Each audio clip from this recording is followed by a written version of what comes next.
when my parents actually, when I was 5, they moved to Staten Island, but we'd always visit my grandparents in Brooklyn. So I vividly remember being in the car driving from Staten Island to Brooklyn all the time, just looking at all the graffiti, all the colors, all the crazy lines, and that definitely influenced what I like and what drew attention to me. And I believe that fashion is the same thing. It's kind of like a form of expression, and it's an art form, getting dressed. Well, I've always been aware of clothing. My mother graduated from FIT, and when I was young, when I was in Brooklyn, I grew up in my grandparents' place, and that was a laundromat on Flatbush and Avenue J. So I was always around clothing. It wasn't the roughest area of Brooklyn, but there was a lot of stuff going on Flatbush during the '80s.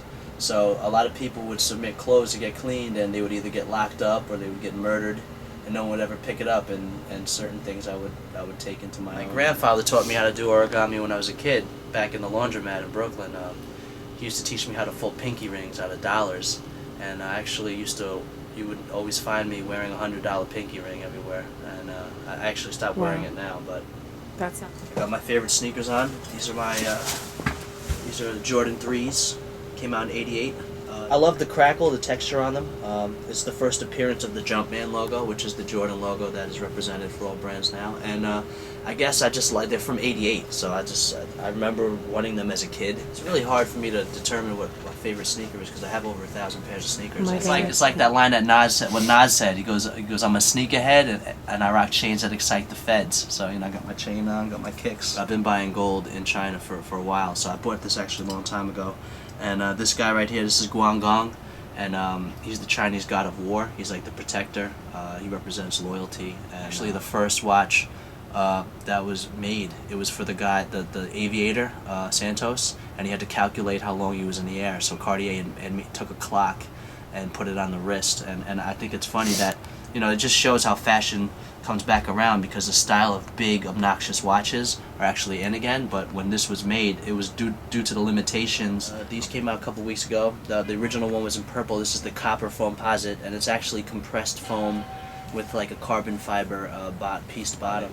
This is actually the first sneaker that Michael Jordan really had involvement with to be designed with. They were trying to capture like speed, so it's like these lines are from like the sides of like fighter jets and like fast cars, like the sleek movements in the line. So it's got like an aerodynamic feel. I wear them over and over. That's why I don't consider myself a collector, because a collector will buy stuff and never wear it. I wear them all the time. I wear everything. And I did this sneaker, and that's one of my logos, which is a grasshopper. It's an origami grasshopper, and it says Sayer for Blue and Cream on the inside, and that's my tag on the back right there. So several acronyms for Sayer. SAER stands for the Slanty Asian Eye Rebel.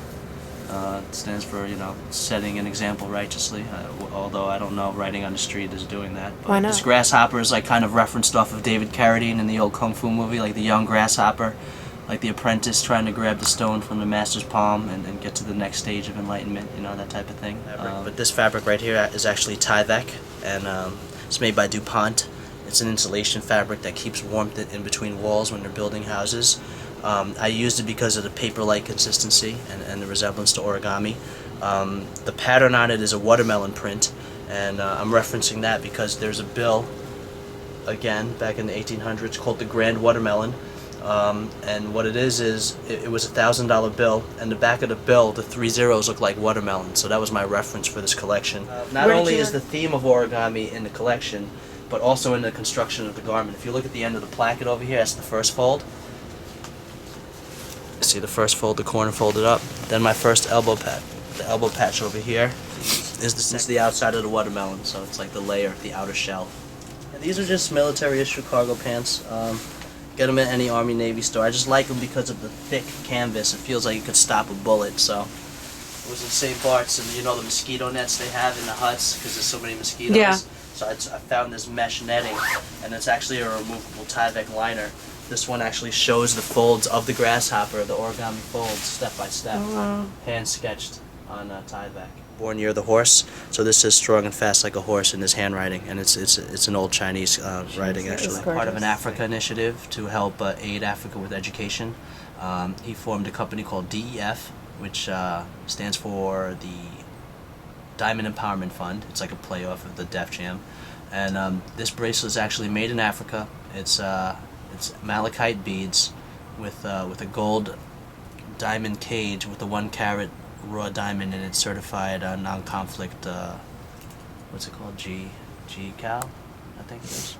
And this was something that I helped consult with, and they've already contributed millions of dollars to Africa. So not only does it have a cool purpose, it actually looks pretty good and merchandises with my jewelry. I am the Senior Vice President of Creative Direction for Simmons Design Group, which is the fashion umbrella portion of Russell Simmons' business. But right now, I basically give themes and direction for each season, you know, choose color palettes, fabrics, and direction, and make sure there's a cohesive message between all the licenses. I mean, I think the challenge for myself, actually, working for Russell for these past 10 years, is kind of trying to blend in with the corporate environment. I mean, when I first started with him back in '96, '97, it was a really small boutique. You know, when Fat Farm was sold, it was doing like close to like almost $1 billion at retail, all licenses included. This was probably like 2 years ago. So once you switch over into the corporate world, things change. So I saw both sides of the spectrum, and I'm trying to mesh those two worlds together. So in a lot of ways, hip hop and origami is in the same, because it's about taking